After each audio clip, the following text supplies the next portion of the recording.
So hello, everyone, and welcome again to Conversations with Masters on Aging in a Time of Consciousness. This is part 3. This series is about an intention to begin to reframe the conversation about aging. It is the intention of this call and each of the calls in this 4-part series to be used to the highest purpose and the highest perspective of everyone on the call and those that will listen in the future. All on the call are enlightened masters who'd agreed to be on the call to begin a new conversation about aging in a time of consciousness. We're not saying any of us have all the answers yet, but we are interested in starting a conversation, a paradigm shift, a new higher perspective around a human agreement around aging and what that means and doesn't mean. You can seek out all of the masters participating in these 4-part series. They have special gifts, and some of them do offer their services, which you may wish to find out more about. So the topic for today, part 3 of the 4-part series is there a new way to be, feel, or speak about aging in a time of consciousness? The last 2 weeks, we've kind of looked at starting from lack and maybe not coming from lack when we talk about aging. And last week, we talked about what does aging really mean? Does it mean anything? And so today we're going to talk about, is there a new way to be, feel, or speak about aging in a time of consciousness? And next week, we're going to be talking about new techniques, what's new in the paradigm shift, what's new in new consciousness, new heaven on earth. So let's get started. So I wanted to give you a little background here. I felt inspired to be a part of a change in the conversation with aging for some time. I've not ever really resonated with timing about when things happen, how they happen, how old someone is, what year something happened. Someone will say, did you live somewhere? I don't know. I just don't think in that way. It's just naturally been that way for me always. So over the past couple of years, though, I've been getting some inklings that our view on aging is not really the truth about what aging is. And back in January, when I was doing a channeling for myself, I got a message from higher consciousness about aging. I'm going to read an excerpt of this channeling now, and then and it was this message that led me to take inspired action in creating this series of conversations with other masters on aging in a time of consciousness. So after I read an excerpt of it, then we're going to go ahead and start the conversation about, is there a new way to be, feel, speak about aging in a time of consciousness? So this is where it started, or this is actually the middle of it. Remember, we said that in heaven, you are not asking how old someone is, and no one is complaining about time's effects on their bodies.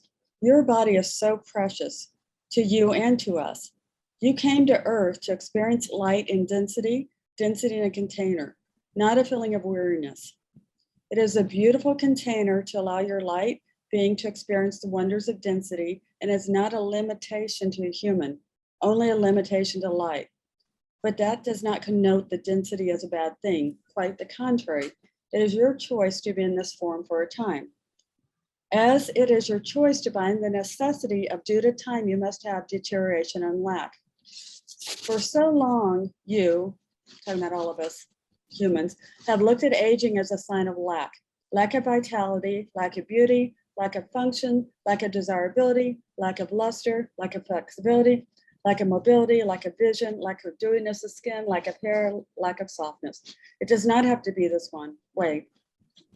Yes, dear one, we can change your conversation. There is much that you can choose differently. And it does start with loving what is and loving your body and ourselves. Self-love is about loving all aspects of yourself. And we will address lack with you and your fellow masters and how to transform that lack. When you think of galore, I always have everything I need and more, that is the opposite of lack. Do you remember that it took you a while to say this before it became your belief? You did not immediately move from lack to belief in wholeness and abundance. It could be this way as well with the belief of lack or non-choice. The first change to current societal belief in lack for yourselves. We will give you a new saying. I choose to live in a fully functioning and perfectly beautiful body that is unaffected by our concept of time. Your human's first thought is that what about people who have a diseased body? Do not go there at this time. Yes, there are those that have chosen a path that allows them to explore this human life in that form. We're not addressing that here. We are addressing your question and choice to not adopt the non-power belief in lack as you spend time here. You already know that you have a choice in how you can transition and that it does not have to be in the form of pain, deterioration, and lack of anything. You can live this life fully until you gracefully choose to transition back into light. There is not a lack of time. That is partly why you humans as a collective have chosen to let the concept of time mean that you change, that you lose things as you run out of time. There is no running out of time. You're a divine being of light. Your human body does not have to run out of time either. You want to reverse the effects of aging? That this too is possible. Let's start with stop telling the story about aging. Stop complaining. Stop having conversations about the effects of aging. Stop judging it as good or bad. This is a practice worthy of your focus. Try just for the next week to not discuss this with anyone. Choose not to go down into those valleys of life with others. Instead, say your match or smile. Go into your heart and your power. This is an area where you have power when you thought you had none.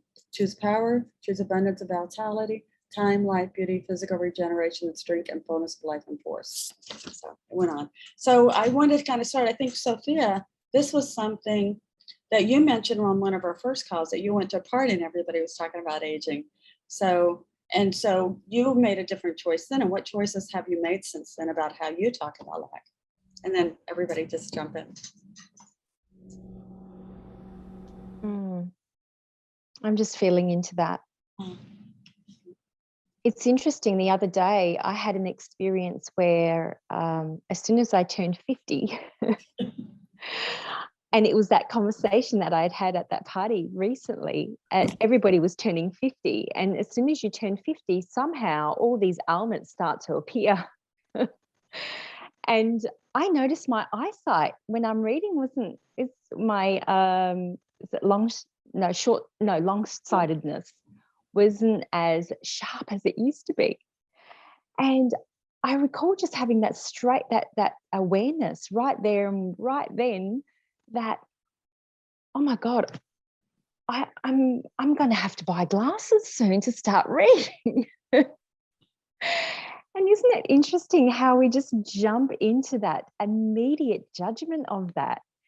And the next day, upon reflection, what I felt and what came to me was perhaps I should do something to strengthen my eyes. How about if I just look out into the yonder, out into the mountains and the hills, and just increase my vision rather than that just then, keeping it confined in that, reading space as such, and just exercising my eyes rather than just judging the fact that, oh, I might have to go and get some glasses and go to the optometrist.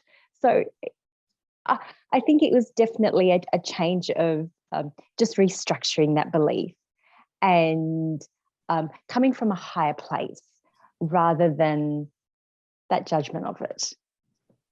So what would be a higher place?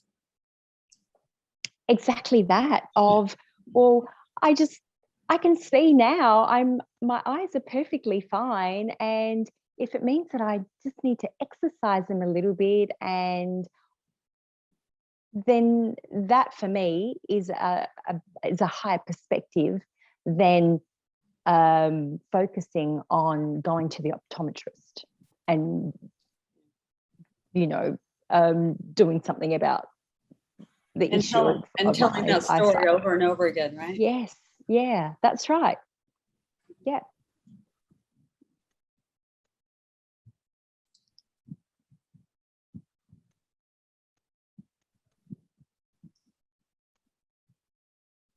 Sandy? Yes, please. Speaking of judgment, when we were, I was reading over your email and I was thinking, okay, what needs to come through for this? And I went back to some things I have jotted down over the past couple of years, and something really jumped out at me about judgment, and it kind of hit because I thought, oh, wait a minute, where am I doing this? And it said, judgments, as we all know, keep us stuck. And it said, but we need to find the spiritual nutrition in it, find the payoff that I'm getting from it, from the judgment. And I thought, wow, okay. So that says, what responsibility does the judgment absolve me of? getting older, does that keep me from having to be extraordinary? Does that keep me from having to be more authentic, or go on new adventures, or start a new business? Or, a lot of times we use age as the excuse. And I was like, wow, it kind of flipped it for me. And I thought, a lot of times, or not showing up in our full power. Because I noticed when Sophia's talking about turning 50, as I got into my 50s and started talking about retirement, before I, figured out the counsel started growing really and expanding, I felt myself shrinking, because I was going to retirement and, I don't have to work, this kind of thing. Then, of course, the top blew off when I took the channeling course and everything that's happened in the last couple of years. And I feel like I'm reverse aging because of the excitement and the vibration that has, increased. And so I thought, okay, I'm going to think about that. When do I say I can't because I'm this certain age, and reverse it? Well, Anyway. I just want to mention that. So when Evelyn was talking about Sophia, she's referring to Sophia code. Oh, well, no, I was actually referring to Sophia in Adelaide. Sophia here on the call. Just the judgment of that. But the Sophia code has helped me. Yeah, our Sophia, yes. Now, the Sophia code has exploded out of my head. So, that has been part of it. But yes. And also you mentioned the council, and I want to mention that just so some people, quite a few of us are members, or I think all of us are members of Sarah Landon at sarahlandon.com. She channels higher consciousness called the council, and so we may refer to council in here and there, and that's what we're referring to. If you want to look up who that is, it's sarahlandon.com. But I thought it tied in with what Sophia was saying, because a lot of times we jump to judgment. And sometimes it's out of habit, but then I went a little deeper to, okay, what do I do with that judgment? And a lot of times I, take a back seat when I need to be moving forward. Yeah, does it mean just because you turn 50 or 60 or 40 or 20 or 80 or whatever? What if we told a different story? What would that story be? Like you said, you both said, from a higher perspective, without, just stop, laugh at yourself when you, like I said something before I got on the recording part, and I heard it coming out and I stopped. I wasn't sure quite what to say, but I stopped. Like I knew it wasn't part of the story I want to be telling. So, well, I think there's a. Sorry, go ahead, Evelyn. Well, I was just going to say one last thing on the vibration. I read something that our cells transform every 7 years based on the current mass consciousness. But as this community are raising our consciousness and the vibration, our cells are regenerating faster. So I'm like, come on, yeah. Let's keep going.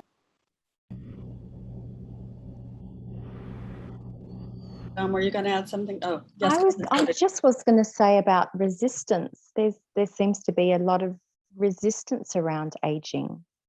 Does everybody feel the same way about change? And what is it? And what is it?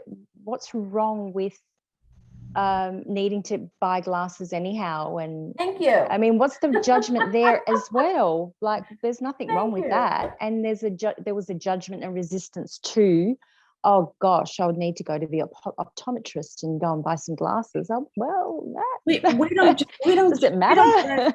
We don't judge an 8-year-old who needs glasses, or a 10-year-old, or 15 or 16-year-old. And I've been that is a very good point, because I keep thinking about wearing, like I really would choose not to wear glasses just for reading, as and I've just started wearing the readers. I would choose not to. And actually, the next call, I'm actually kind of curious what some of the new, like, we'll talk about some of the, like, what can we do to actually, what's coming down that we can change some of that. But I did think about that this week, and I thought, yeah, we don't shame people or make judgment on if you're 8 and wear glasses. Why are we doing it on us if we're 45 and wearing glasses? That's such a good point. Such a good point. Yeah. So really, we're looking at. I might jump in here for a sec, because I was going to. I raised my hand because I thought that I was picking up on that very thing in an interesting way when I found that I started to, the words were jumping around on the page, and this is a good probably 15 years ago.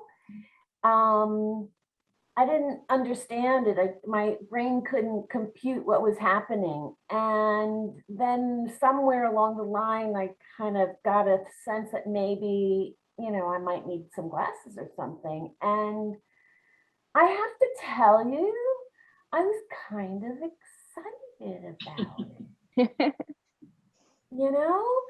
And Ahmet and Troy, please forgive the reference, but it kind of harkens back to when I was like 11 or 12.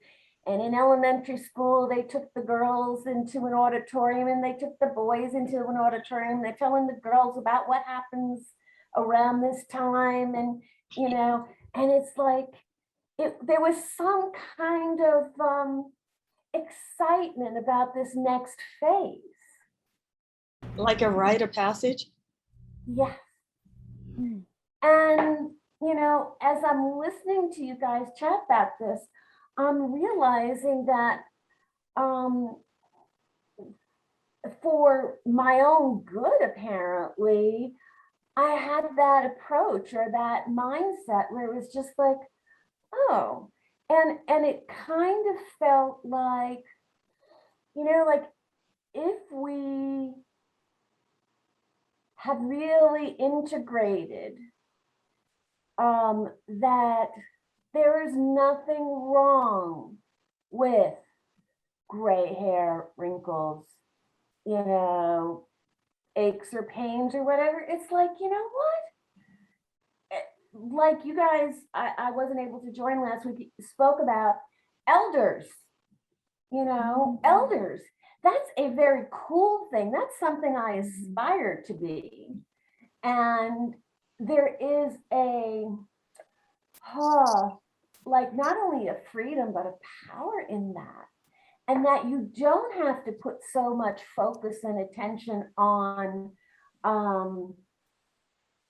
I think, was it you, Mandy, who spoke in the first week about, you know, that the youthful bodies were designed for, you know, like biological procreation and all that. And there's so much focus on fixing. And as the council says, as we are all familiar with, or those of us here are familiar with, and resonates with me very strongly, is, you know, this is perfection. And it's not about fixing everything. And we seem to have come to, in spiritual circles, accepting our failures emotionally, mentally, behaviorally, or whatever, and you know, fleshing them out and you know, taking higher perspectives, but not with our body. We have to fix, you know, because it's not okay to be this or to be that. And you know, it's one thing to be inspired from within and allow that germinating seed of joy and energy and a youthful joy of life, joie de vivre kind of thing. You know, that's what I want to capture. It's not about the 20-year-old face or body or hair or whatever, or eyesight that could see like 3 miles away and read the sign. But, you know, it's like, it's nice, but it's not required, you know? So this is like this much off topic perhaps, but it goes in accord with what we were talking about. Somebody brought up earlier, like disease and decay and stuff like that.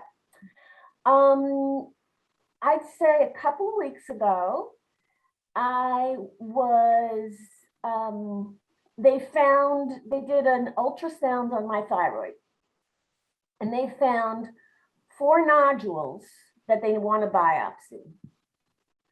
And I'm aware that the nodules are such that they're statistically 70 to 90% possibility of them being cancerous.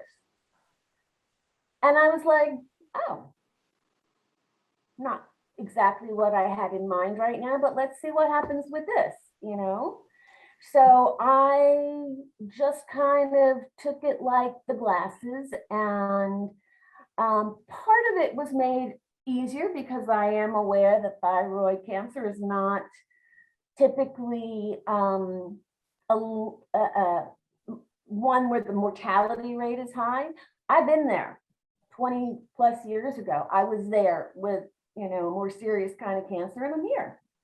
So it's like, it doesn't scare me because it's just like, okay, we'll see. And in fact, earlier today, I was listening to the call from Sunday from Sarah and the council, and I was in such a blissful space.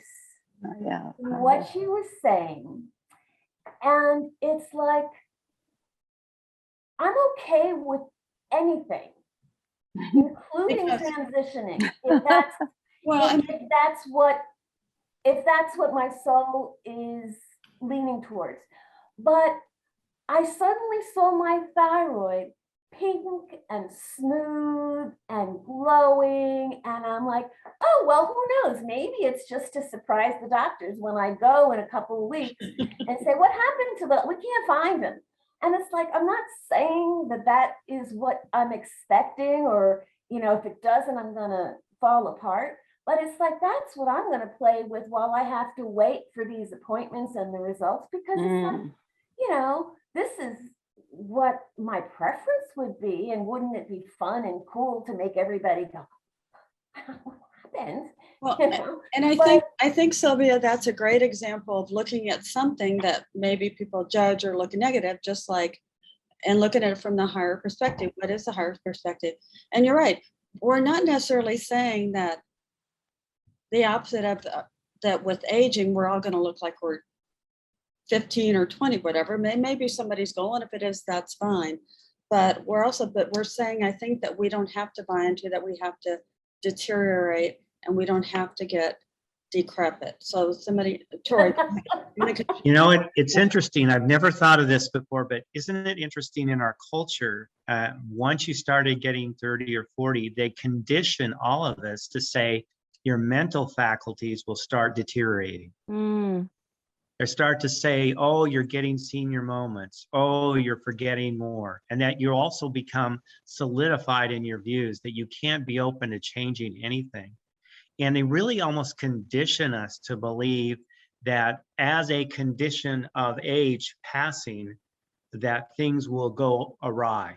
Contrary to what it was in other cultures where elders would look like they got more wisdom, not less brain function.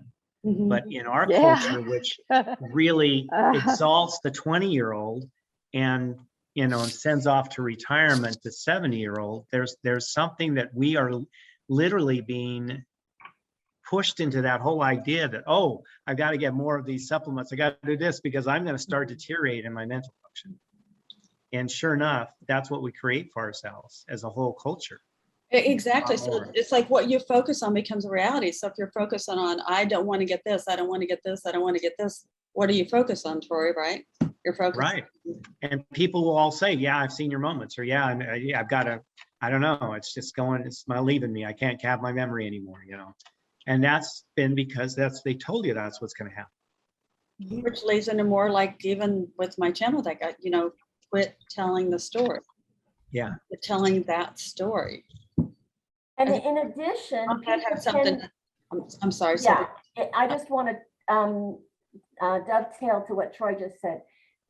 In addition to that cultural indoctrination, I'm also finding that, for example, when let's say you have a parent or a relative, and we talked about this in the first call a bit, let's say with Alzheimer's, then people will start looking at themselves differently. Oh, maybe I need to pay more attention when I can't find XYZ, or maybe it's your spouse is like, oh, you're starting to lose it, like your mother, Good you point. know? And Mm. it's like these little black worms are so persistent, and you have to be on the lookout for that. Interesting analogy to black worms, because isn't that what happens when things decay and decrepit? Worms chase them. Worms call it that. Decay. Anyway, go ahead. Go ahead on that.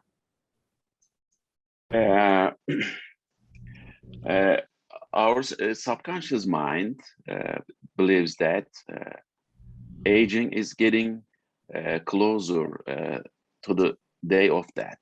Mhm. If we reverse it, aging is getting younger. Oh, How we are gonna do that? Like the consuls say, we don't learn anything new. We just remember. We are remembering the things that we have forgotten. So if we are not learning anything new, if we are just remembering, and every day we are remembering more and more, are we getting older or are we getting younger? and I think you mean by remembering, you mean remembering more of who we are, correct? Yes, remembering who we really are. Yes. If I'm getting closer to really find out who really I am, so I think I am getting younger. I love that. That's a great higher perspective. Thank you. Beautiful. And maybe it's a good thing we're forgetting some of this world. That's right. Yes. I'm all for that. Yeah. Mhm. Awesome, Ahmet. Thank you. Don, I know you've got your hand up. I just wanted to add to what Troy was saying about aging. It really is a good thing. I mean, if you're in high school and you're a senior, oh my gosh. uh, if you're a tree and you're thousands of years old, you are respected. That's the Revered. you want to go and touch and see and be around. In cultures that have the sages and the crones, they're the ones that you went to for asking questions. And I can tell you, having lost all of the elders in my family, I would love to be able to have a conversation with them in person. I know I can't have conversations with them, but just say, what do you think? What do you think? What do you remember about this? Just because of the respect and the wisdom that they gained. And I think memory loss is a good thing. You don't need to keep all that stuff in your head. They're just old stories. Get rid of them. Get rid of them. Keep the good stories, the new stories, the ones we're creating now. Would you say, Don, would you say in the last year, especially since we've all been, a lot of us been known each other longer than have been sort of in connection longer, but there's a group of us have been in very close connection, a group of 12 of us for the last year. And just like Evelyn said earlier, she feels like she's getting more vital, more vitality, more young, feeling younger. I would say that's probably, do you feel the same way?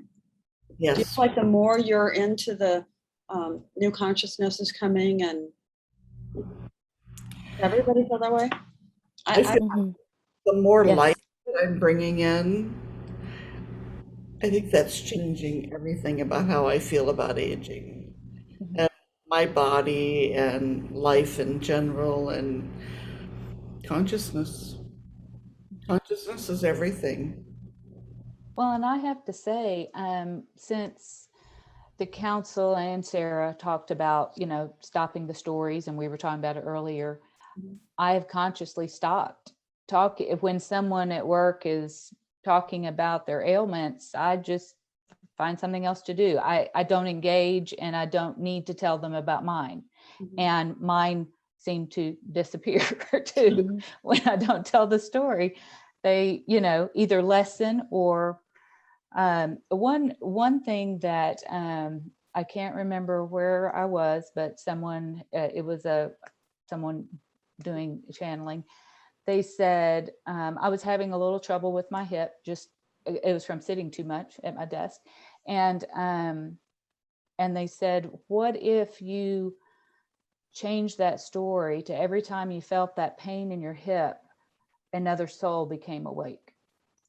And I thought, I just didn't even know what to say. And I was like, oh my gosh, that is so magical. Because then every time I thought, I was like, oh, thank you, and then I'd feel the pain. Oh, thank you, and what a flip of a story right there. So I thought it was great. I love that, because we can believe, we can make it whatever we want. Right, we can give anything the meaning we choose. Yes. I mean, I know for me, I've never sort of naturally bought into aging means something. I just have never sort of, so it's not as hard for me to go to that. What's harder is that I'm not like, it's because it's like there's this huge societal thing out there. So I may feel this way, but sometimes you feel like it's daunting. But I'm still, as I get more enlightened, I feel like it doesn't matter what else is out there. I can be whatever is, I feel like is from a higher consciousness. Yep, the change starts within us. Exactly. We can't change everybody else. We just have to change our perception. But we can start a new conversation. We can. That's the way shower, right? You have to, start within And start. in order to have that conversation authentically. Sandy, I loved what you said in your early channel about the connection with time. And that feels so relevant as I kind of think about aging, how I no longer resonate with time in general, which it feels like is prompting so much of this. And I'm sure we're all kind of feeling that, just that nothing with time feels good really anymore. We're still kind of in this, but I feel it rapidly kind of moving out. And so I very much feel age and that time connection for sure. But I also, just as we were, talking, we were talking in the very first class, and Troy, we were talking about the book, Anna, the Grandmother of Jesus. And I went through a follow-up program. It was channeled by Mary Magdalene around, the processes, how were they able to regenerate their body. I'll share some of that next week, but, even it was channeled, through Mary Magdalene, that even, she had, her own perceptions of the aging body kind of stood in the way of this constant renewal. And she had to constantly kind of be reprogramming her beliefs as well. And so I think that that's what we're doing, because we have this innate ability to be constantly renewing. And it is happening faster, just as everyone is meant. I mean, these cells are, I think that there's just so much light coming in, and this light body and all of that's kind of starting to kind of merge and come online. I don't know. It's so new, so different, and so exciting. But I really believe that whatever these abilities, they're all within us. And I think that that's where we're getting to with this conversation, is we are tapping into our own technology, our own ability to just to regenerate. That's pretty fun. And I That's love how you exciting. said renewal, because even the word, obviously I'm not a fan of reverse aging, because we're not, reverse is negative, but even rejuvenating, but I love that renewal. So instead of, that's the higher perspective, I think. Okay, let's look at where bodies are constantly renewing. It's not that we're trying to change anything. Yeah. We're just trying to renew to something even new. It's funny when Mandy talked about it, it was so funny, when you introduce yourself, I'm the constantly renewing Mandy Curry. That'd be funny. It's a conversation starter. Well, That's it's hilarious. interesting, Troy, because in what Mandy said, and the others of you have picked up on this line of conversation, is how time is shifting in so many different ways. And I was reminded of when I listened back to the second call that happened, And there was conversation about what happens when somebody asks you how old you were. And I had an inspired flash that was, depends on the day. Ah, And because Oh, you know, wow. and in my inspiration, it was like, what a great conversation starter that is. You know, how old are you? Depends on the day. Huh? So, you know, it's that same idea as like recognizing that, you know, today I feel like 28, you know, and I'm just rearing to go and I'm really happy and I'm feeling good and my heart is light and flowing. And there may be other days where I feel a bit older, or what people might label, you know, as a number that is construed as older. But in reality, strip away that number, that label. It's really about, you know, what am I feeling about how I'm feeling? What am I judging about how I'm feeling? Oh, I'm walking down the stairs and I have this pain in my leg, and oh, it's the storm that's coming through, and oh, it's, you know, maybe my knee is, you know, a problem. But then it's like, okay, just hold on. And whether you decide that it means that, you know, somebody else woke up, or whether you just decide it's like, my knee is talking to me and I wonder and I'm excited to learn what the message is, or something on that order. But whatever it is, it's like, okay, it depends on where I'm at in any given moment, how old I feel. And so to try to pin it down to 30 or 60 or 90 is like disregarding our ability to shift how we feel and how we feel about how our body may feel. And like it's what the story, and it's just, I think in the channel that I got, and some of y'all may not, but there's a mantra that we got from the council that we've been a few years ago. There's galore, galore, I have everything I need and more. And when you first start then, your body, you don't believe it. The more you say it, by it, you know, it becomes part of who you are, your cells. That's part of who you are. So then when we start saying things like, instead of saying my knee hurts today, I'm fine, I'm happy, I'm healthy, I'm whatever. The more we start saying whatever, the more we do start, our body believes it, the more we believe it, the more we internalize this. But I had to laugh when you were talking about how old am I today, and we were talking about renewal. What if instead of aging, we finally got to a point where we're saying like, how old are you? Well, I'm renewing at a rate of 1,000 cells per second. Exactly. I And mean, then the isn't next day, that's I'm awesome. renewing at the rate of 5,000 cells per second. I think that's a way That's better really expression cool. of aging. I like that. That's That's great. awesome. My cells are renewing at this rate. Mm. And Because I'm not thinking- one of our cells is older than 1 year. So how in the world are we any, you know, whatever age they give us? There's Exactly. nothing in our That's body true. that's even older than 1 year. That's Yeah. true. Exactly. And that's literally true, because if you know, just think about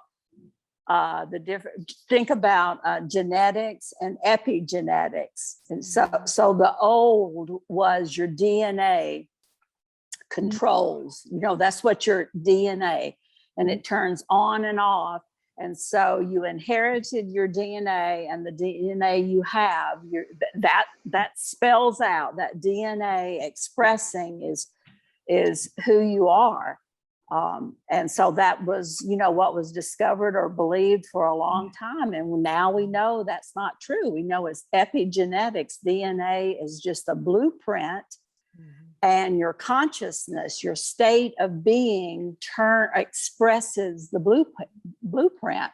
You know, it's your consciousness, it's your state of being that then creates all the chemicals that go in and turn the genes on and off. So, and that's just looking at it from a very you know, because that's just the chemicals. Yeah, you know, and then you get into electricity and light, which is even more closer or lighter to who we are. But what I'm talking about are chemicals, you know, that are just measurable, you know, that they can just measure by your state of being. Well, So and when we talk about, when the council talks about the story, Sharon, you know, and our bodies don't know that story isn't happening.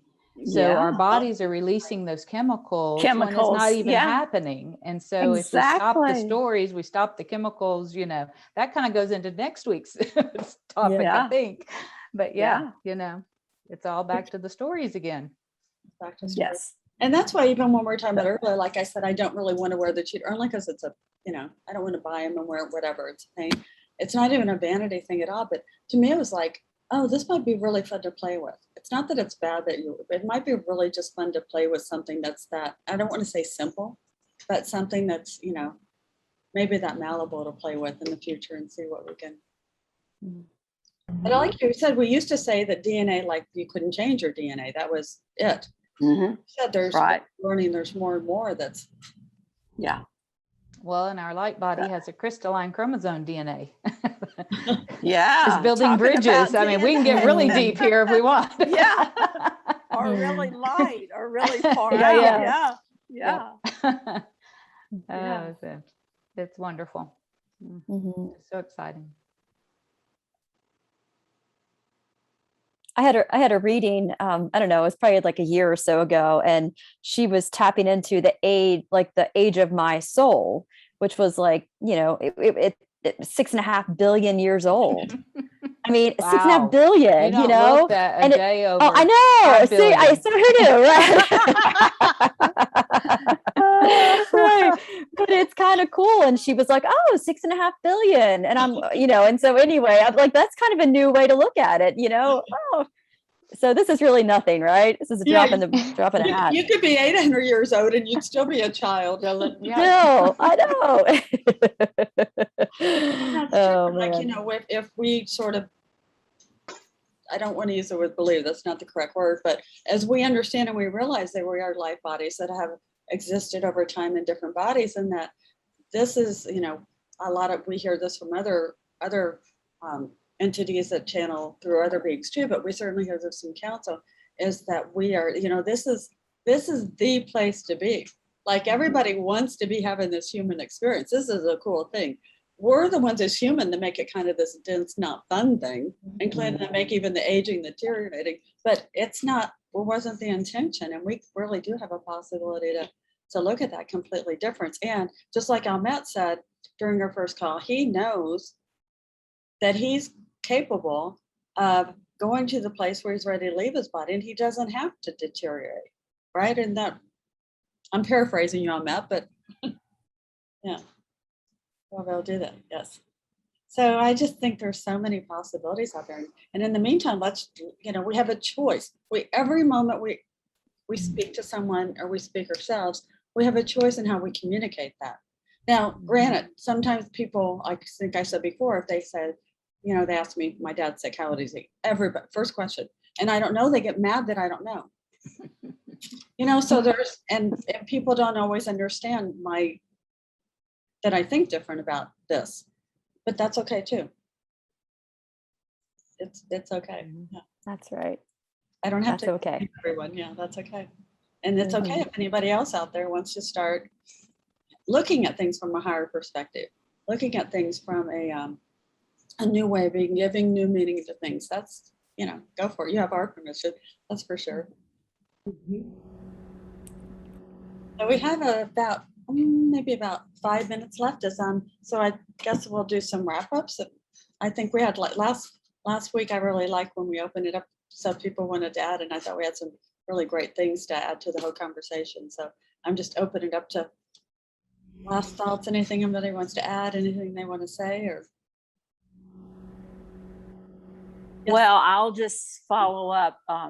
My it's not exactly like Sylvia, but my body did respond to, I was going to go to the dermatologist. This is another entirely different thing from her, but you know what, you go to a dermatologist and perhaps you know what I'm talking about.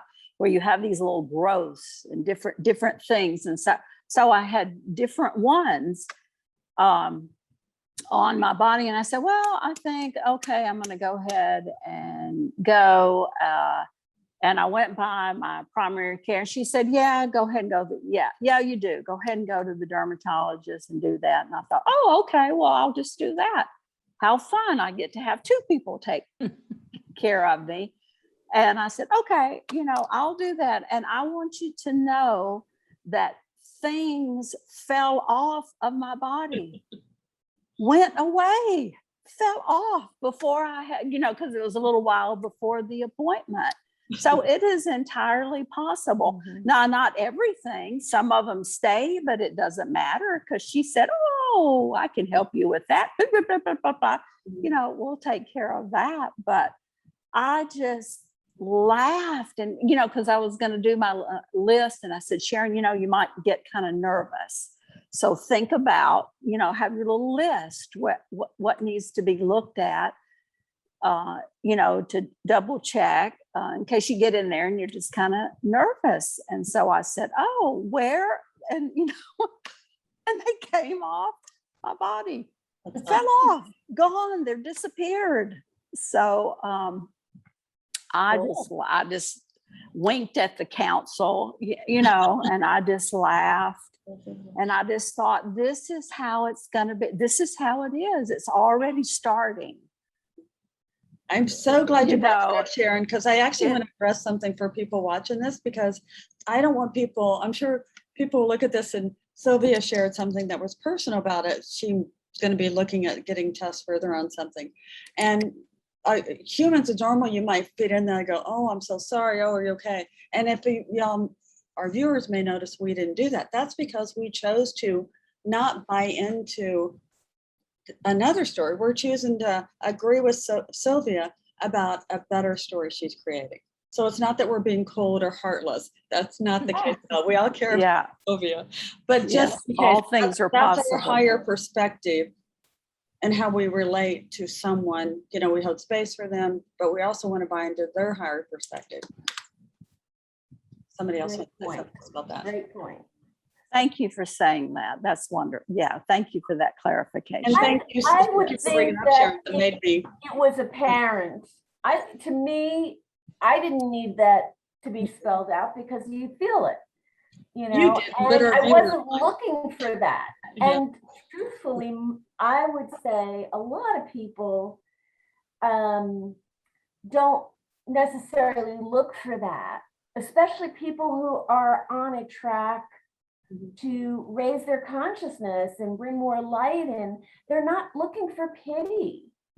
And when I had cancer 20 plus years ago, one of the first things I did is told the people closest to me is like, please do not make this about sorrow or poor thing or this or that. And, it's like, I was very fortunate because it was discovered not before surgery, but during surgery. So by the time I learned about it, it was gone.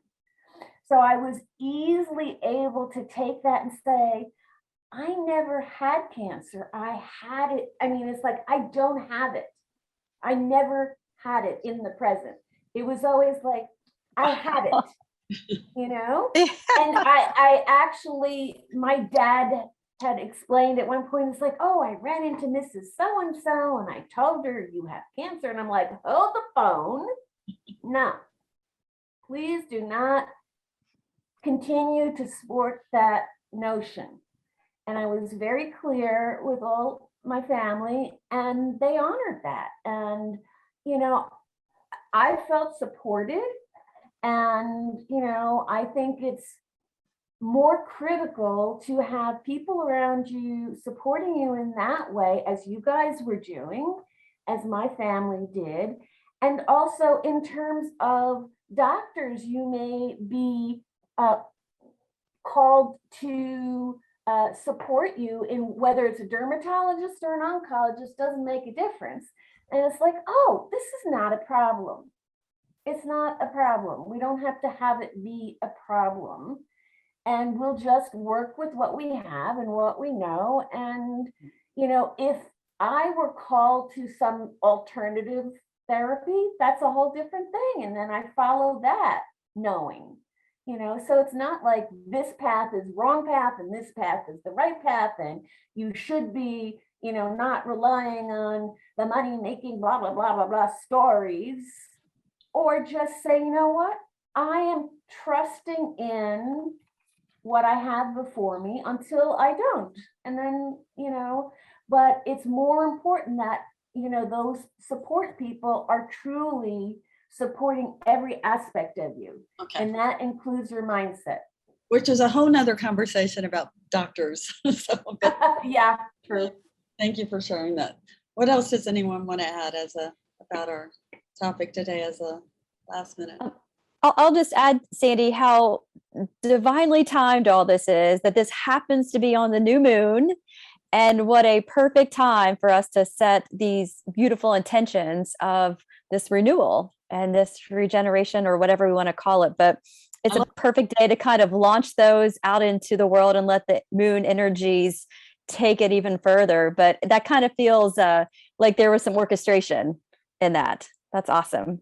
Thank you for that. I didn't know it was new moon. Thanks for letting us know. Yeah. That's awesome. Yeah. Any other last minute thoughts, anyone? Okay, well, I'm really looking forward to part 4 next week, and we're going to talk about, yeah, the sky's the limit, all sorts of possibilities. So yeah, it'd be interesting to see what comes through then. So thank you everyone so much. And This was a great conversation. Thank you. Thank you so much, Sandy, you. everybody. Bye, everyone. Awesome.